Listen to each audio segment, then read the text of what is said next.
तो बगल में मंदिर बनाएंगे, बजरंग बली को बैठाएंगे। हिंदू संगठनों ने अल्टीमेटम दिया तो विरोध बढ़ता देख आज वो हुआ जिसकी कट्टरपंथियों ने शायद कल्पना तक नहीं की होगी। 2 बुलडोजर कड़ी सुरक्षा इंतजामों के बीच वहां पहुंच गए और अवैध मजार को ध्वस्त कर दिया गया। नासिक के काठेवाड़ी सिग्नल के पास बने अवैध मजार को तोड़ा जा रहा है। मैं तस्वीरें दिखा रहा हूँ किस तरह से जेसीबी मशीन लगाया गया है। अंदर से देख सकते हैं कि 2 जेसीबी मशीन लगाया गया है और जो नासिक महानगर पालिका कर्मचारी है उसको तोड़ रहे हैं। ये जो मजार है अवैध मजार है और इसको तोड़ने के लिए 25 सालों से हिंदू समाज, हिंदू संगठन लगातार मांग कर रहे थे, लेकिन आज हिंदू समाज संगठन के लोगों ने कहा है कि अगर ये मजार नहीं तोड़ा जाता है तो यहाँ पर बजरंग बली की मूर्ति की स्थापना किया जाएगा। जब तक 2 बुलडोजर मजार को तोड़ते रहे, पुलिस ने किसी को भी वहां जाने की इजाजत नहीं दी। जहां ये मजार बनाई गई थी उस रास्ते को पहले ही पुलिस ने बैरिकेड लगाकर सील कर दिया था। कोई वहां नहीं जा पाया और बुलडोजर अपना काम करते रहे। हालांकि इस दौरान दूसरे समुदाय के कुछ लोगों में बेचैनी जरूर दिखी। कई लोग जमा तो हुए, लेकिन पुलिस इतनी मुस्तैद थी कि सिस्टम से काम हुआ और विरोध के नाम पर एक पत्ता तक नहीं हिला। Bureau report, Republic Bharat. तो वहीं फिल्म छावा की धमाल के बाद छत्रपति शिवाजी महाराज के समर्थकों का जोश हाई है। दिल्ली से लेकर महाराष्ट्र तक आक्रांता औरंगजेब और बाबर के खिलाफ भारी गुस्सा है। दिल्ली में गुलामी के निशान वाले बोर्ड पर लोगों ने कालीक पोत दी और जमकर बवाल काटा। दिखाते हैं इस रिपोर्ट में। छत्रपति संभाजी महाराज की फिल्म छावा का कमाल, आक्रांताओं के खिलाफ बवाल।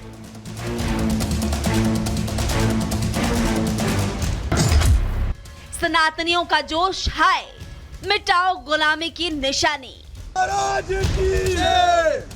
आजादी के 75 साल बीतने के बावजूद हमारे देश में गुलामी की निशानियां मौजूद है। देश पर आक्रमण कर उसकी संस्कृति को तहस नहस करने वाले औरंगजेब और दूसरे क्रूर मुगल शासकों के नाम पर सड़कें, इमारतें और शहरों के नाम है। लेकिन अब नया भारत इसे नहीं ढोने वाला। नए भारत के लोग इसको लेकर जागरूक हो रहे हैं। इसकी ताजा बानगी दिल्ली, महाराष्ट्र और हिमाचल में देखने को मिली। दिल्ली में अकबर, बाबर, हुमायूं रोड का नाम बदलने की मांग तेज हो गई है। देखिए कैसे बाबर रोड पर लगे साइन बोर्ड्स पर कुछ लोगों ने न सिर्फ कालीक पोती बल्कि अयोध्या मार्ग का पोस्टर छपा कर दिया। वहीं महाराष्ट्र के संभाजी नगर, जिसे पहले औरंगाबाद कहा जाता था, अब वहां औरंगजेब की खबर तोड़ने की मांग तेज हो गई है। वहीं हिमाचल के हमीरपुर में महाराणा प्रताप की प्रतिमा स्थापित करने की तैयारी है। जिसने मेरे संभाजी को तड़पा तड़पा कर मारा, हमारे संभाजी नगर में उस औरंगजेब की खबर क्यों अब तक बची हुई है?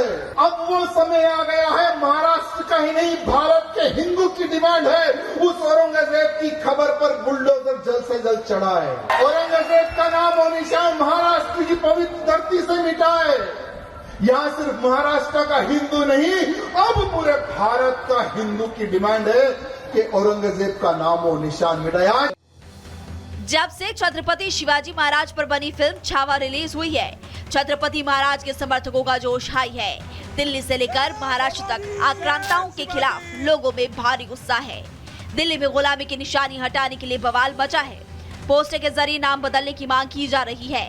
दिल्ली में कुछ लोगों ने बाबर के साथ साथ अकबर रोड वाले साइन बोर्ड पर कालीक पोत दी और साइन बोर्ड पर शिवाजी नाम का पोस्टर लगा दिया। लोगों का कहना है कि अकबर, बाबर, हुमायूं के नाम को सड़कों से हटाएं। ये हमारे ऊपर कलंक है। छत्रपति शिवाजी महाराज के साथ गलत करने वालों को बिल्कुल बर्दाश्त नहीं करेंगे। सोशल मीडिया पर एक यूजर ने लिखा, Babar road, Humayun road, Aurangzeb road, इनका हमारे देश के लिए क्या योगदान है? इनका नाम दिल्ली की सड़कों पर क्यों रखा गया?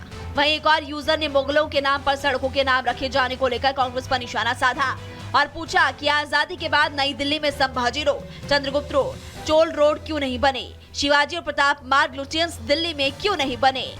तो वहीं द जाट एसोसिएशन नाम के एक यूजर ने बीजेपी से गुलामी को निशानी हटाकर नए नामकरण करने की अपील की। फिल्म छावा में लोग जब हिंदू सम्राट छत्रपति शिवाजी महाराज का शौर्य देखते हैं तो आक्रांताओं के खिलाफ उनका गुस्सा फूट पड़ता है और देश प्रेम हिलोरे मारने लगता है। आजाद देश में गुलामी और संस्कृति के लुटेरों ने निशानियां देखकर लोग गुस्से से भर उठे हैं। यही वजह है कि लोग सरकारों से सवाल पूछ रहे हैं कि धर्मनिरपेक्षता के नाम पर आज भी आक्रांताओं की निशानी को क्यों ढो रहे हैं। Bureau report, Republic Bharat.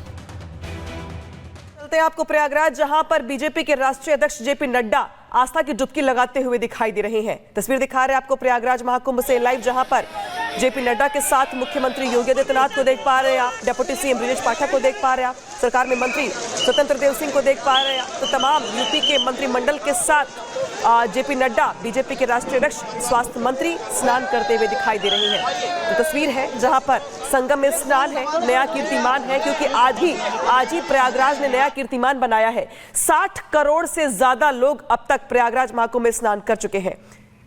Exclusive तस्वीरें हैं प्रयागराज से, जहां पर बीजेपी के राष्ट्रीय अध्यक्ष जेपी नड्डा को स्नान करते हुए देख रहे हैं आप। और आज 70 लाख से ज्यादा श्रद्धालुओं ने सिर्फ आज के दिन स्नान किया। इसी के अलावा अगर बात करें पूरे के पूरे प्रयागराज महाकुंभ की, तो 41 दिन हो चुके हैं और इन दिनों में अब तक जो स्नान का आंकड़ा है वो है 60 करोड़ का। हालांकि महाशिवरात्रि में महा रिकॉर्ड बनाने की ओर प्रयागराज महाकुंभ आगे बढ़ रहा है, लेकिन इस बीच तस्वीर दिखा रहे हैं आपको हम, जहां पर जेपी नड्डा को देख पा रहे हैं। हालांकि बीच में एक बच्चा भी आ रहा है, जहां पे मुख्यमंत्री योगी आदित्यनाथ बच्चे से लाड करते हुए दिखाई दे रहे हैं।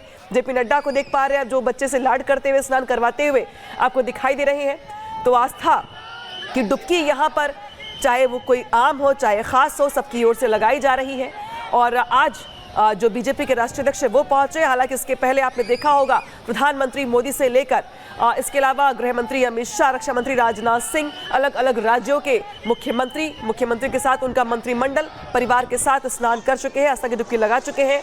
महामहिम राष्ट्रपति द्रौपदी मुर्मू भी स्नान कर चुकी हैं, आस्था की डुबकी वो भी लगा चुकी हैं। और अब तस्वीर दिखा रहे हैं आपको हम बीजेपी के राष्ट्रीय अध्यक्ष जेपी नड्डा की। तो देखिए यहाँ पर स्नान के साथ साथ जो सहयोग है, और ये देखिए यहाँ पर साधु संतों की ओर से मुख्यमंत्री योगी के साथ जिस तरीके से स्नान करवाया जा रहा है उनको। और तस्वीर दिखा रहे हैं आपको हम प्रयागराज से, जहाँ पर महाकुंभ से ये लाइव तस्वीरें हैं। ये मौका, ये दिन, ये अद्भुत संयोग बेहद खास। 144 साल के बाद ऐसा अद्भुत संयोग है जहां पर हर किसी का ये प्रयास है, हर किसी की ये कोशिश है, चाहे कोई भी किसी भी बड़े कद का शख्सियत हो या फिर कोई आम इंसान, वो चाहता है कि इस अद्भुत संयोग का लाभ उसे मिले। और यही वजह है कि चाहे ट्रेन हो, चाहे बस हो, बाई रोड, पैदल चलकर, चाहे जैसे भी लोग ये चाहते हैं कि इस अद्भुत संयोग में उन्हें स्नान करने का मौका मिला। और देखिए यहाँ पे देखिए जो राष्ट्रीय अध्यक्ष जेपी नड्डा वो डुबकी लगाते हुए दिखाई दे रहे हैं।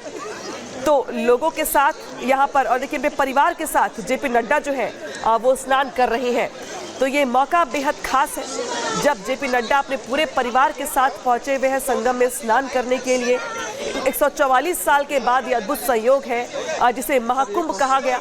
और महाकुंभ में भी ऐसा ग्रह नक्षत्रों का संयोग, जिस संयोग में हर कोई ये चाहता है कि उसे त्रिवेणी में स्नान करने का मौका मिले ताकि उसे इसका पुण्य लाभ मिल सके।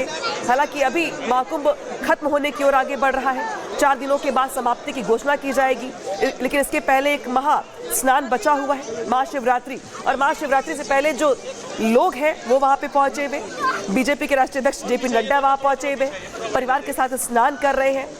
और ये तस्वीरें हैं जहाँ पे महाकुंभ में जनसैलाब तो उमड़ा हुआ है, लेकिन हर किसी का ये प्रयास है, चाहे वो पार्टी कोई भी हो, चाहे वो पार्टियां भी क्यों ना हो जो महाकुंभ की व्यवस्थाओं को लेकर सवाल खड़े कर रही हैं, उनके मुखिया भी जाके स्नान कर चुके हैं।